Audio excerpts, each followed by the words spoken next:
George, did you know that some people have never done a 3D paper craft? What are you, crazy? Some people are afraid of doing 3D. What do you mean afraid?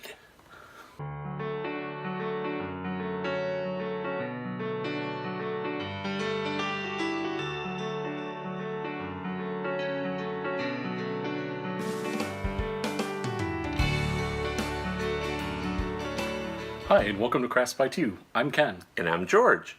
And today we're going to show you an easy project from Dreaming Tree to help get you started with trying out 3D projects.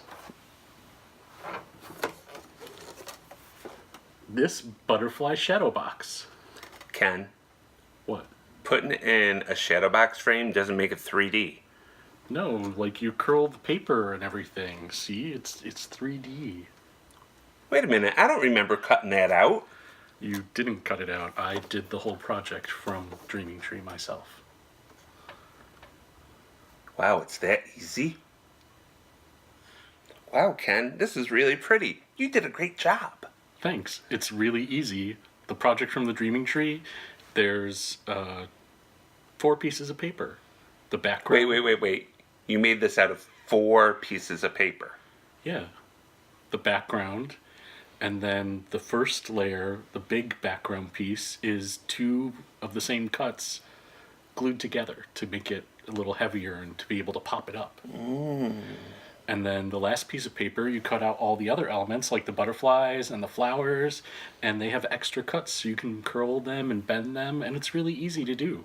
Wow, all this out of 4 pieces of paper? And you got a nice shadow box frame. So we got that frame from Michael's. They were buy one, get one free, so we got a great deal. So you could make an incredible welcome to your new home gift or anything like that for very little money, and people will know that you really care about them because you spent a lot of time on this. Did you spend a lot of time on it? It was about an hour, mainly because I went a little crazy with the foam tape. I kind of zenned out. I talk about it in the video when I was putting it together. It was just really peaceful, cutting out little pieces and putting them in place, and I kind of lost track of things. That's what happens when he does projects on his own. I really love the Dreaming Tree and the Dreaming Tree files. They're so easy to work with, and his instructions are always so clear. And if you're a little confused, Leo always has a video of how to put things together. So Ken's going to show you how he put this one together, but if what he shows you doesn't really make a lot of sense, check to see if Leo made a video. I bet he did. He did make a video, and he also had some different embellishments. I really liked just the paper aspect of it, so I didn't really embellish it further. But he has a version where he puts some rhinestones and bling on it, and it's very pretty. And he also did one where he put vinyl with a little message on the glass itself. Oh, So that's really cool. that would be very cool. I really like the background paper you did too. Yeah, unfortunately that was a Michael's hot buy, and I don't think people can get it anymore. Oh, I want more of it. We have 1 pad. So One? yeah, we'll have to scan it in. Oh my God. So why don't we switch over to you putting this incredible 3-dimensional shadow box together? It was very easy. Here I have everything cut and ready to go. Through the magic of editing, I'm going to talk a little bit about my background paper choice, and I'll talk a little bit about these 2 pieces, because yes, this is actually 2 pieces. You cut 2 of the exact same thing, and then you use a spray adhesive to spray over one of them, and then you line them up as best you can and stick them together. And this gives it a little more heft because you're going to be using foam tape to pop this up a little off the background to give it some added dimension. While we're cutting out the other piece, I have some paper choices for the background. Now, Leo at Dreaming Tree used a very solid background, and I really liked how that looked, but when I was looking through our paper, I found this watercolor pad, which is Craftsmith, and this was a hot buy, I believe at Michael's, like last year, so you probably can't get this one again, but I'll look, and if I can find it, I'll put it in the description as a link. But I really liked the watercolor backgrounds, and I wanted to see if anything would work with this. So there's this nice kind of rainbow one, and this one might work pretty well, but I think it's a little busier, and our craft room has kind of bright yellow walls, so I wanted to find something that would work with that a little bit better. I think the rainbow is a little too much for our space. Our yellow walls. So I was kind of leaning towards maybe like this blue, because blue and yellow go well together, and I thought that had a nice kind of brought a level of richness to it without overpowering the design, so that's one of my top choices. I didn't want to totally lose it, so I think I'm going to go with that blue one that's very similar to that design. So this is going to be my choice for the background. I'm clearing off the mat from the cut of the larger base piece, and I just wanted to point out Dreaming Tree does give you some of these little extra pieces in the third mat that you're going to cut, but I'm saving a few from the insides of the flowers that were cut out just to have a little extra items to work with when I'm kind of playing around and thinking about what I want to do to embellish this a little bit and kind of personalize it. So I'm just setting things like this aside. I've got my little tray where I keep all my pieces so they don't fly all over the place, and I'm just tossing those in there.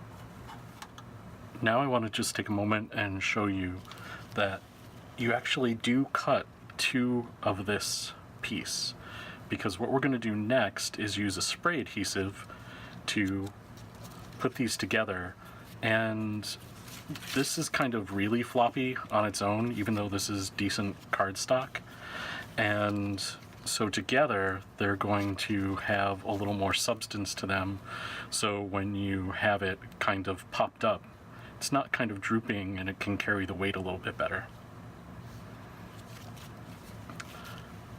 I also wanted to point out that you want to take time. There are a few smaller cuts that you want to make sure pop out, so just take a moment before you do your spray adhesive to make sure that all the little pieces popped out, that you don't have any little nook or any little piece left in the design, because you don't want to put your spray adhesive on and then have that stuck.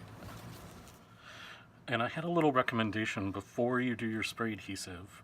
Just play with the items, because you're going to have to line these up, and you don't want to have like huge gaps.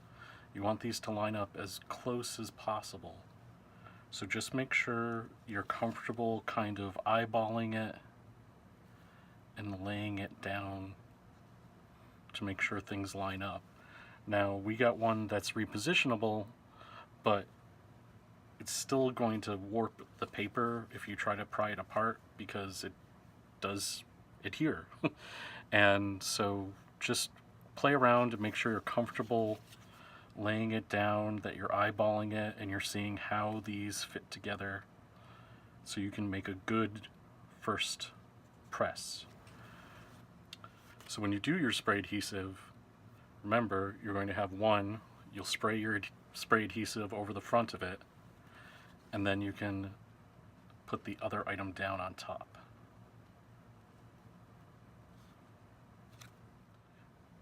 I've talked a bit about the process of putting these together using the spray adhesive, but I wanted to mention the spray adhesive we used.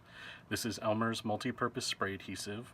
One of the reasons I chose this one, it resists bleed through, so when you spray on a paper especially, it's not going to totally saturate the paper and leave it gunky if you spray too much or too long in one place. Plus, it's also acid-free and photo-safe. So if you're giving this as a gift that you want to last a little while, acid-free is helpful, that it's not going to damage the paper or contribute to any of that degradation. One of the things that gives this project its dimension is the fact that you're going to use foam tape to pop this up on the background. So before we work on the background itself, I need to put all that foam tape on. And it's probably impossible to see in the video, but this cardstock has a bit of a texture to it, so that kind of rag paper texture to it. So make sure that you've got the right texture facing up. So this side is much smoother. So I want to put the tape on this side so the nice rag texture is what is shown to the viewers. I just grabbed some different choices. You could use squares. These are black foam squares, so I won't be using this on this project. Or like these are just some circles that we got from the dollar bins in Michael's for Studio G. And there's like this 3M tape that you can get on huge rolls in even like Home Depot or Lowe's sometimes. I'm actually going to use this just because I like to be able to cut strips how I want to fit things. So I could do a long strip or some chunks. I can cut thin lines for areas here or chunkier pieces here. So it's going to give it the support I want it to have. So I'm going to be using this. And I'm just going to have George fast forward through all this, but you'll see me doing some cutting and laying it out, and then when I'm ready to place it on the paper, we'll come back. Before we start fast forwarding, I wanted to mention these are Fisker's Duck Edition, and I'll put a link in the description. These are scissors with a coating to help avoid sticking. So they're just nice that you don't have the foam tape sticking to your scissors while you're cutting it, though it does catch sometimes, but it's not as bad as working with regular scissors. One last thing I wanted to say was remember that this is going to be supported by this foam tape. So keep in mind areas around the center where it might not have as much other paper to help support it, and where you're going to be pushing down when you're laying on these other pieces.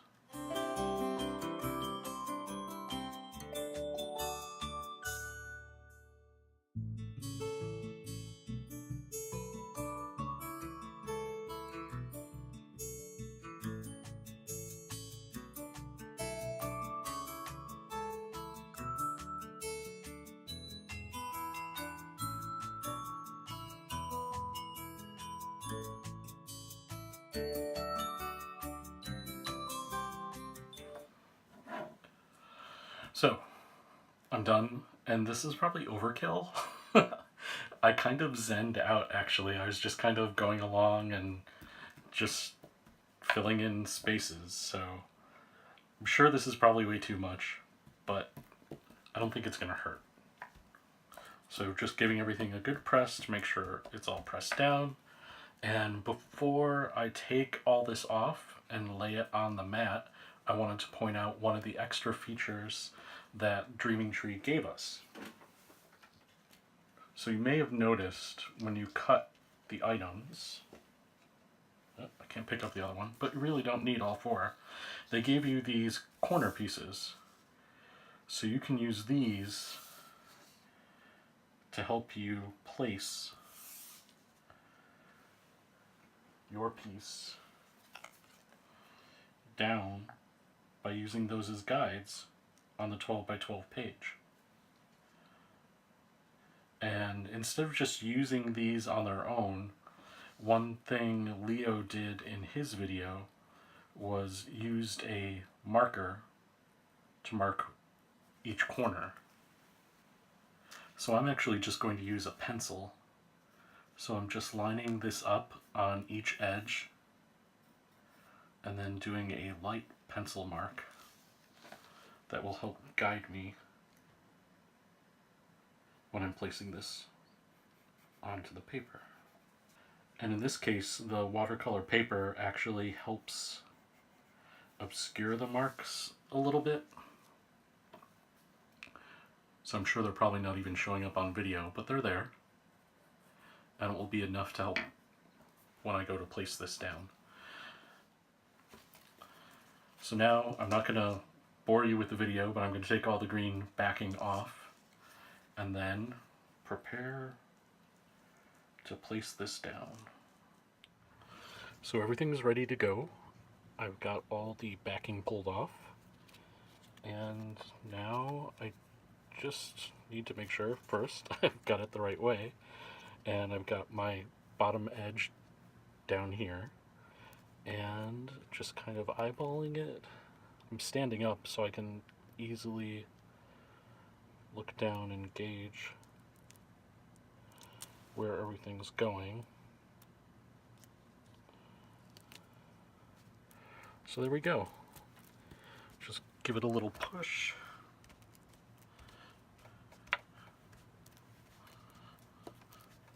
To set all that tape.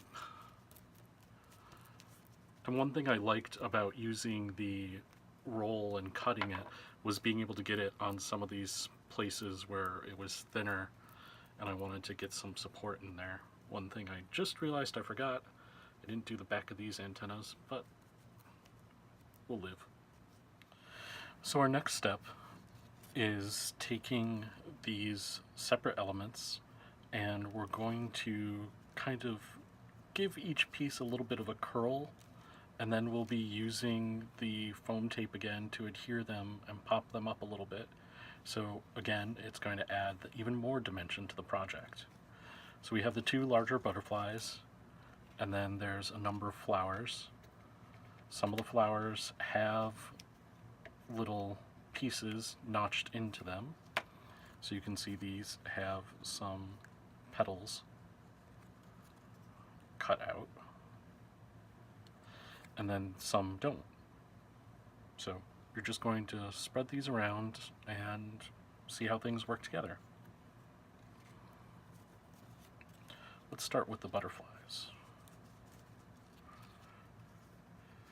So the butterflies have a little score line if you attached, which will help you kind of fold things up.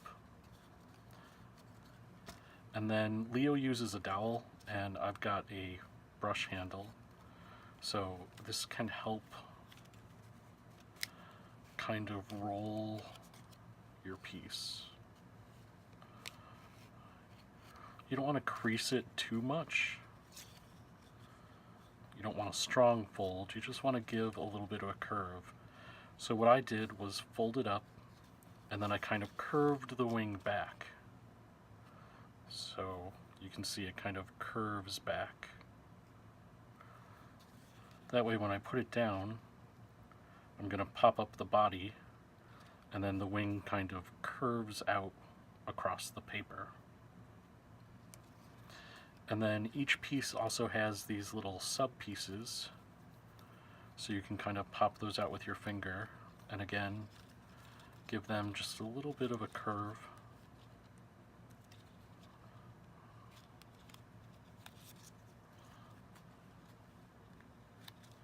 So they pop and have a little bit of dimension.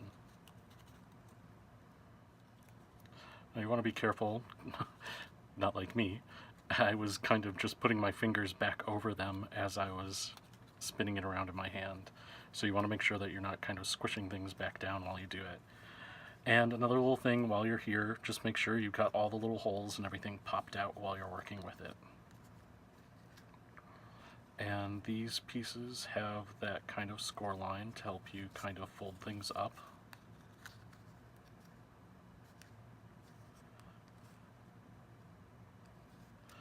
And what I like is the texture of my paper kind of hides those score lines once I've got them kind of curved around.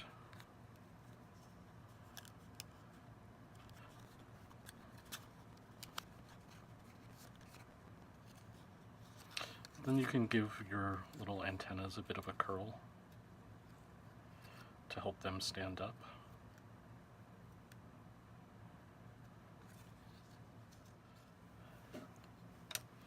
So then when it's ready, you're just going to put some foam tape to pop up the body.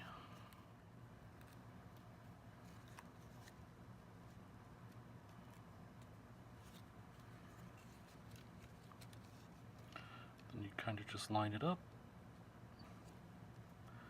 and give it a little press down.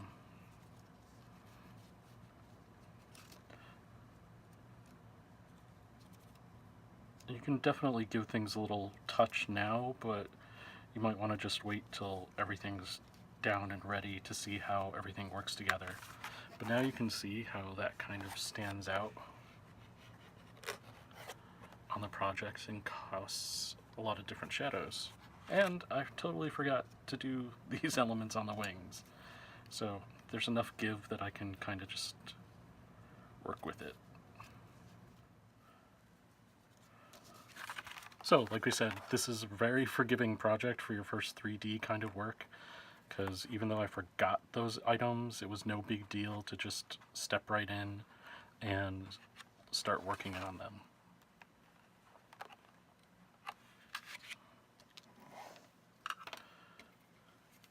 So these flowers will arrange out also, and they have cuts in some of them with your different sizes.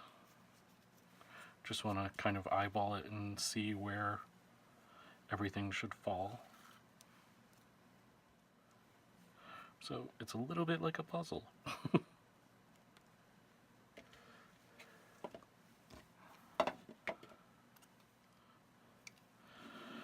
And you'll notice not every single one has a flower for extra dimension. So for these, you can give a little bit of a curl on the pieces and pop them up. And one little tip they give in the Dreaming Tree video is give it a little twist. So they don't necessarily line up, and it gives the flowers much more. I'll get the pen out of the way so you can see. It gives the flowers more dimension. So instead of lining it up exactly, if you give it a little twist, there's even more to the flower. So I'm going to just repeat the process of curling up the pieces, kind of just giving everything a little bit of a dimension to prepare these, and then using the foam tape to lay things down. And again, I'm going to fast forward through it so you don't have to watch every little step.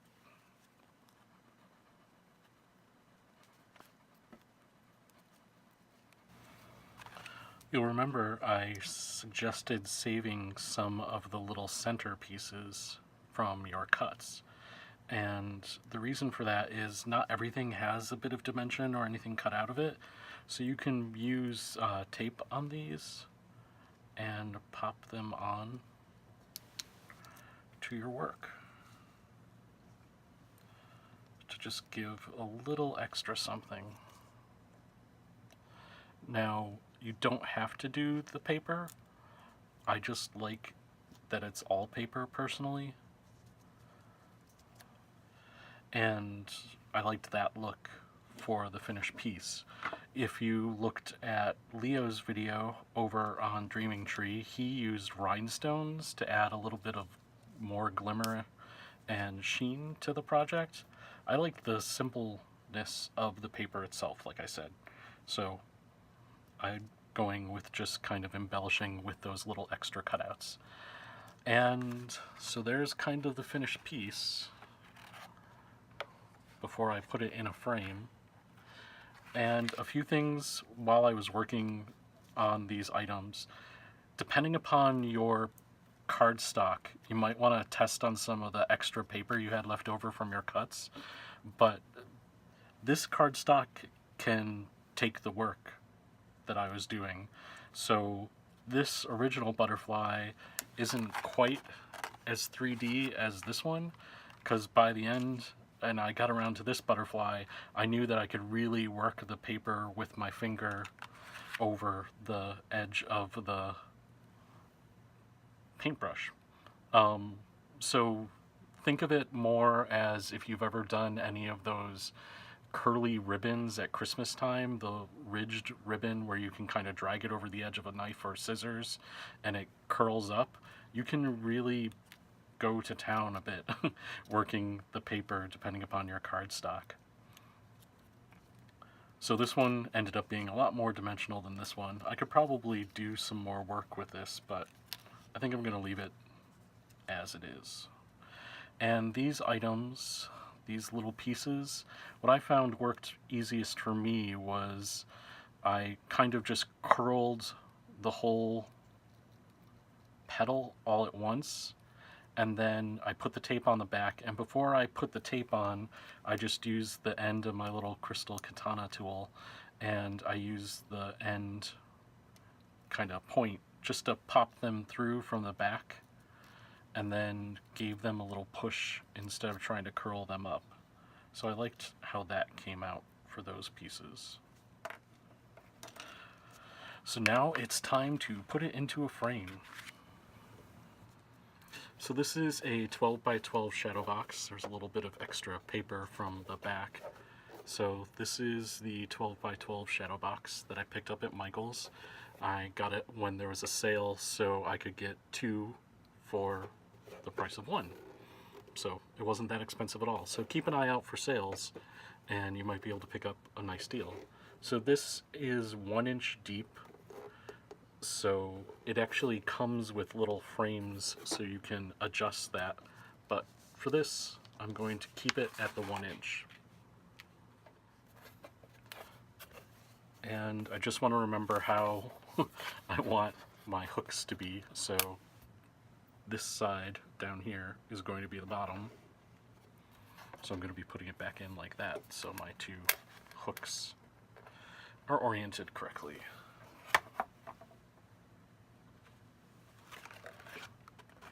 So this has these little frames inside to give us a little bit of a lip. And I can just set it right in. And with the sizing tool the Dreaming Tree gave us, it's centered, and I know I have enough space for that extra lip. And I wasn't even paying attention to make sure I put it in correctly. So I'm glad I checked, because my top was actually on the side. So that's going to be the top side. And I can put this back in and swing the edges closed. And I'm just going to do a few of these so I can flip this over. And there you go. So this is a nice framed piece to brighten up somebody's home. Well, Ken, it was really easy. And I could see how you got a little crazy with the foam tape. Do I need to buy more? Well, yeah. Done. Any excuse. The package will probably be here tomorrow, like I ordered it a day or 2 ago. So you can go and check out the description of the video or on our blog and get the link so you can get this SVG. It's actually a part of a set too, so you could get a whole set for 3 different designs. And you can save a little money because we have an exclusive coupon from the Dreaming Tree. Ooh, what's our... Wait, we have a coupon? Yes. How do I not know about this coupon? I don't know, maybe because you weren't involved in the project. What's the coupon? It's 20% off your entire order. That's a really long coupon. What do you mean? The code? Oh, what's the code? The code's in the description down below and on our website. I thought the code was 20% off your entire order. I thought, wow, that's a really long coupon code. The code is CB220. I like that. CB number 220. That's a good coupon code. Thanks, Leah. But they need to act fast. How fast? The coupon code is only good until Friday the 12th. So I should go place my order now? Yes. I can? Really? We're done? Sure. Until next time, guys. Bye! I gotta go place my order. So don't forget to subscribe and get social with Crafts by 2. Check out our links down below so you don't miss out on other crafts and other deals. And thanks to Leo at the Dreaming Tree for giving us this opportunity to share this great project with all of you. And a coupon. Bye! I'm placing my order! Bye. And we want to give a thanks to some of our Patreon supporters. Lori Browse, Vivian Batchelor, Selena Jones, Sandy Matthews, Cindy Bolton Duke, Lena Knutson, and Milagros Arango. Thanks for your support. It really means a lot to us. It was very easy. That's what she said. I didn't say you. You're horrible. I'm gonna put that in the bloopers. You're editing? You can Okay. put it. You can put No, it. it's No, fine. no. You can put it in the bloopers.